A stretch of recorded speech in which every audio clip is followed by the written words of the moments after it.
The air was thick with the scent of fresh coffee and the faint perfume of ambition, but Hope's mind wandered far from the fabrics and sketches before her. Ridge Forrester, her father, leaned back in his chair, his silver-streaked hair catching the light as he flipped through a particularly vibrant proposal. "This one's got potential, Hope," he said, his voice warm but edged with the weariness of too many late nights. "Reminds me of you back in the day, bold lines, unexpected twists." Brooke Logan, ever the supportive matriarch, nodded from across the table, her red lips curving into a knowing smile. "She's right, Ridge. But Hope, honey, you've been staring at that top one for 10 minutes.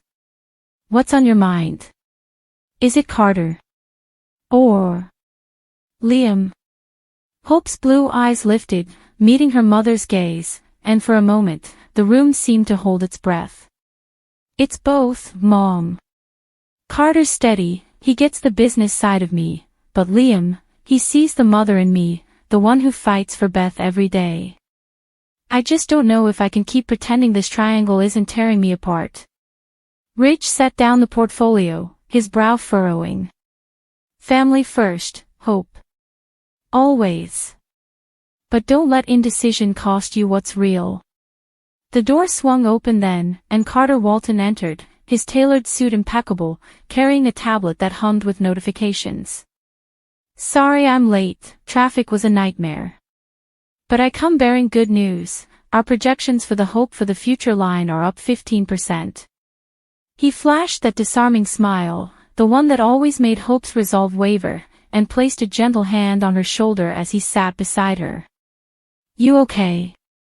You look like you're carrying the weight of the world." Hope turned to him, her voice soft. "Carter, we need to talk. About us. About everything." The room tensed, Brooke exchanging a glance with Ridge, who cleared his throat awkwardly. "Maybe after the meeting," he suggested, but Hope shook her head. "No, now. I love you, Carter, but Liam's been there through Beth's everything. He's pushing for us to be a family again, and part of me wants that push more than I realized."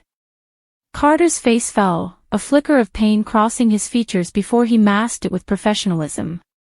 "Hope, I knew this day might come. If your heart's pulling you back to him, I won't stand in the way. But promise me you'll think it through, not just for you, but for all of us." As the words hung in the air, Hope felt a tear slip down her cheek, and Brooke reached across to squeeze her hand. "Whatever you choose, we're here," she whispered. Outside, the city hummed on, oblivious to the fractures forming in the lives of LA's elite. Across town, in the sterile confines of a high-security medical ward, Lee Finnegan paced the linoleum floor, her heels clicking like a metronome of anxiety. The beeping monitors and antiseptic smell assaulted her senses, but nothing compared to the storm brewing in her chest. Poppy Nozawa sat rigidly in a chair beside her daughter's bed, where Luna lay pale and restrained, her belly a gentle swell under the thin hospital gown. "This is madness, Lee," Poppy hissed, her eyes darting to the armed guard outside the door. "Luna's just confused, traumatized. She didn't mean to drug Will or stalk Bill. It's the stress, the hormones. We have to get her out of here before Steffy finds out." Lee whirled on her, her voice a sharp whisper. "Traumatized. She nearly killed my grandson's father with those spiked drinks. And now she's pregnant, claiming it's Will's, but we both know the paternity test is pending. If Steffy comes back and learns Luna survived that fall from the cliff, it'll destroy her. Finn's barely holding it together as it is." Luna stirred then, her eyelids fluttering open, revealing eyes wild with a mix of defiance and desperation. "Mom. Aunt Lee. Is it true? The baby's okay? Does Will know?" Her voice was frail, but the delusion laced through it like venom. Poppy rushed to her side, stroking her hair. "Shoo, darling. The doctors say yes, you're both fighters. But you have to promise me, no more schemes. No more trying to force your way into the Spencer world. Luna's lips twisted into a weak smile. Force. It's fate, Mom. Bill's my destiny, and Will's the bridge. I blacked out after the cliff. Thought I was done for. But God saved me for this, for us. Lee crossed her arms, her surgeon's precision cutting through the sentiment. God or sheer luck, Luna. That survival twist, as the tabloids are calling it. It's a miracle, all right, one that's about to unleash hell. Finn called this morning. Steffi's boarding a flight home today. If word leaks. The door burst open, and John Finnegan strode in, his white coat flapping like a cape, his face etched with exhaustion. Leaking. It's already a powder keg. Ridge just texted Brooks on the warpath to keep it quiet, but Katie Spencer's been blabbing to everyone about the adoption plans for the baby. He knelt by Luna's bed, his blue eyes softening despite the betrayal. Luna, why? Why drag Will into this? He's just a kid, reeling from the assault. Luna reached out, her handcuffed wrist clinking against the rail. Finn, please. Your family, my cousin's husband. Help me. The baby's innocent. If it's Will's, the Spencers will fight for custody, but I can raise it right, show them I'm not the monster they think. Finn pulled back, rubbing his temples. Innocent. You roofied him, Luna. That's not love, that's obsession. And Steffi. God, Steffi can't handle this on top of everything. Poppy stood, her voice pleading. Then don't tell her yet. Buy us time. Deacon's working angles, maybe a plea deal. Lee shot her a glare. Deacon. That man's in over his head with Sheila. This family's cursed with secrets. As Finn's phone buzzed with a photo from Steffi, her radiant smile amid European vineyards, he felt the weight of the lie pressing down. Time's up, he muttered. She's landing in 2 hours. And when she does, this survival bombshell explodes. At the Spencer mansion, perched high above the Pacific like a sentinel of wealth and regret, Bill Spencer nursed a scotch in the sun-drenched living room, the ocean waves crashing below a symphony to his turmoil. Katie Logan, his ex-wife and eternal confidant, sat across from him on the cream leather sofa, her blonde waves cascading as she scrolled through legal documents on her laptop. Bill, listen to this clause. The adoption lawyer says we can petition for guardianship immediately if the paternity confirms Will as the father. Luna's unstable. No judge in their right mind would leave that child with her. Bill slammed his glass down, the amber liquid sloshing. Unstable. That's putting it mildly, Katie. My son's traumatized, won't even leave his room half the time. He keeps muttering about her eyes, how they glowed in the dark before she slipped him that drug. And now she's alive. After we mourned her, buried an empty casket. It's a sick joke. Katie closed the laptop, her green eyes fierce. Not a joke, a nightmare we wake from by protecting our grandchild. Will's strong, like his father, but he needs us to shield him from this. Imagine if Steffi gets wind, she'll storm the prison, and Luna's delusions will feed right into it. The door to the study creaked open, and Will Spencer shuffled in, his teenage frame slouched, eyes shadowed by the ghosts of that fateful night. Dad. Aunt Katie. I heard you, about the baby. Is it really mine? His voice cracked, a boy on the brink of manhood, shattered by betrayal. Bill rose, enveloping him in a bear hug. Son, we're getting answers. The test results drop tomorrow. But no matter what, you're not facing this alone. Katie stood too, her maternal instinct kicking in. And if it is, we fight for adoption.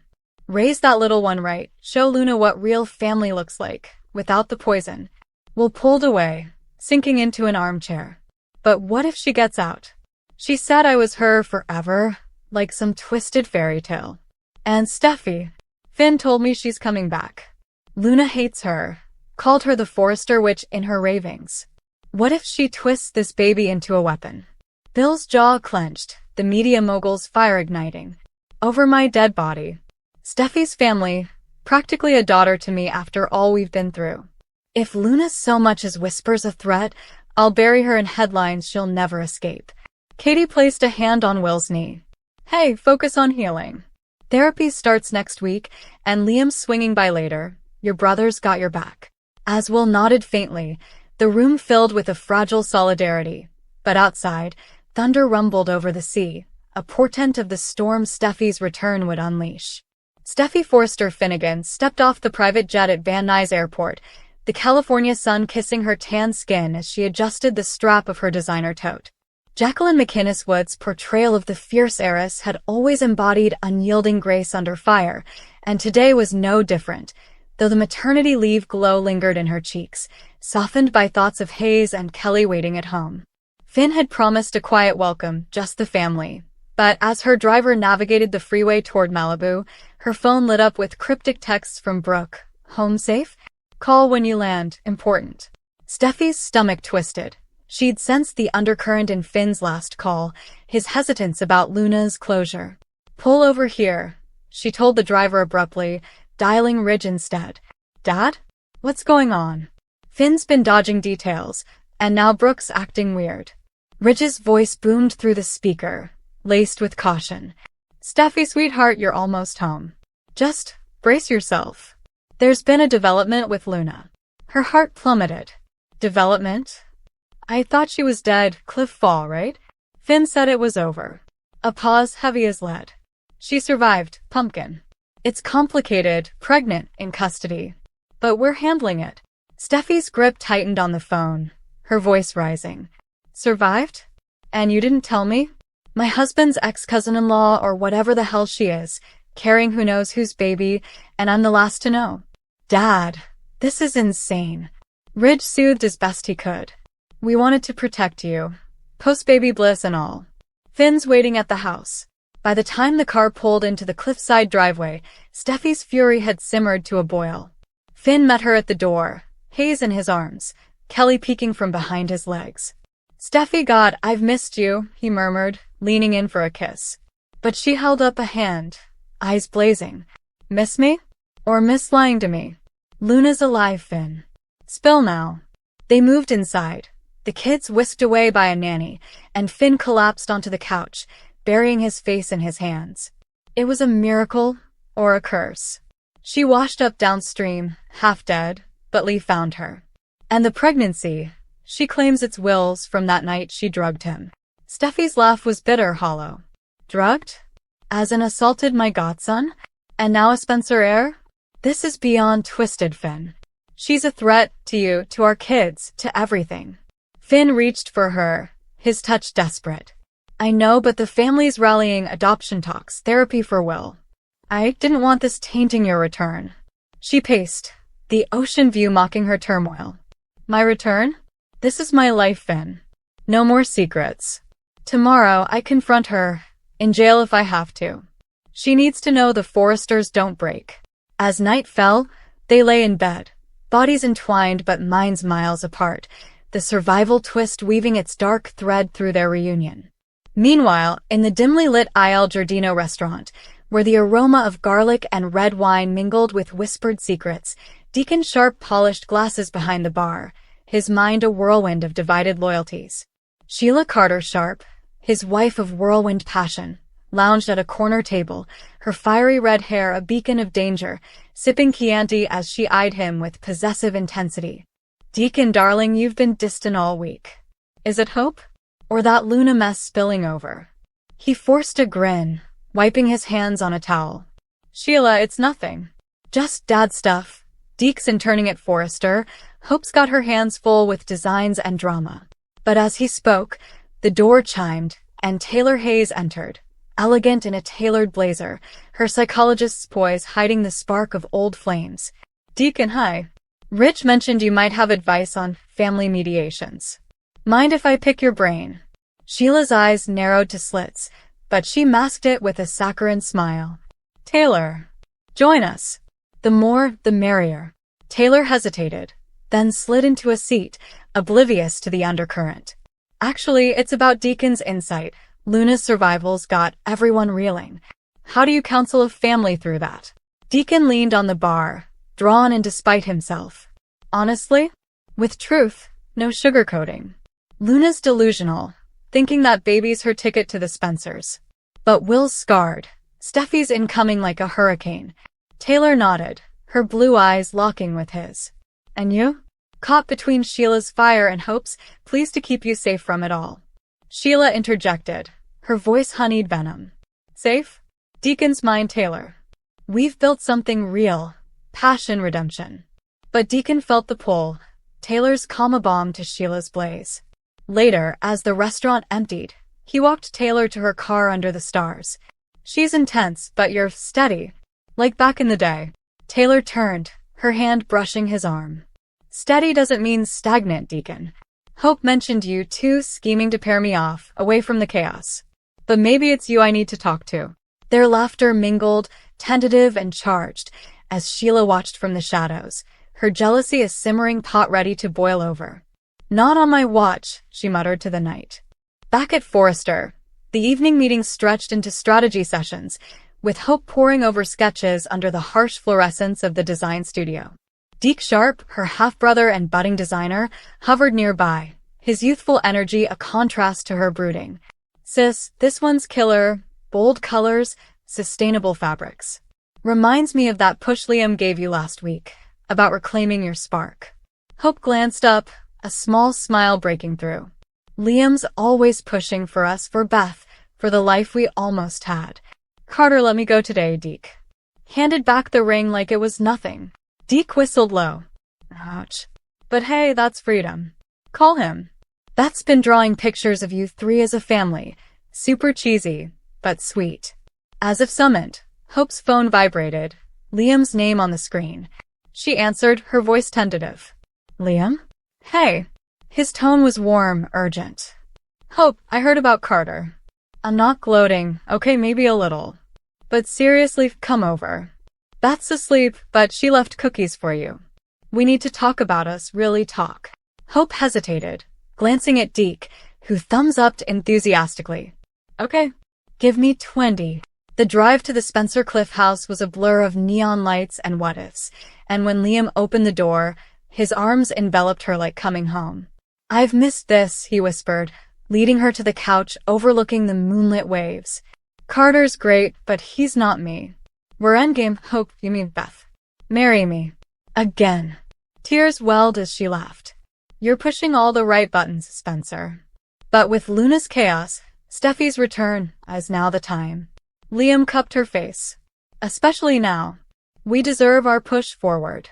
In that moment, amid the crash of surf, Hope felt the tide turning, Liam's persistence the anchor she'd craved. The next morning dawned crisp, the October air carrying a hint of fall as Steffi stormed into the LA County Jail visitation room, her heels echoing like gunfire. Luna sat on the other side of the plexiglass, handcuffed but composed, her pregnancy barely showing under the orange jumpsuit. Steffy Forrester, Luna drawled, picking up the receiver with a smirk. Come to gloat? Or warn me off your precious Finn? Steffi's eyes were steel. Warn? No, Luna. This is a promise. You survived the fall. Congrats on your 9 lives. But that baby's not your leverage. If it's Will's, the Spencers adopt, and you rot here.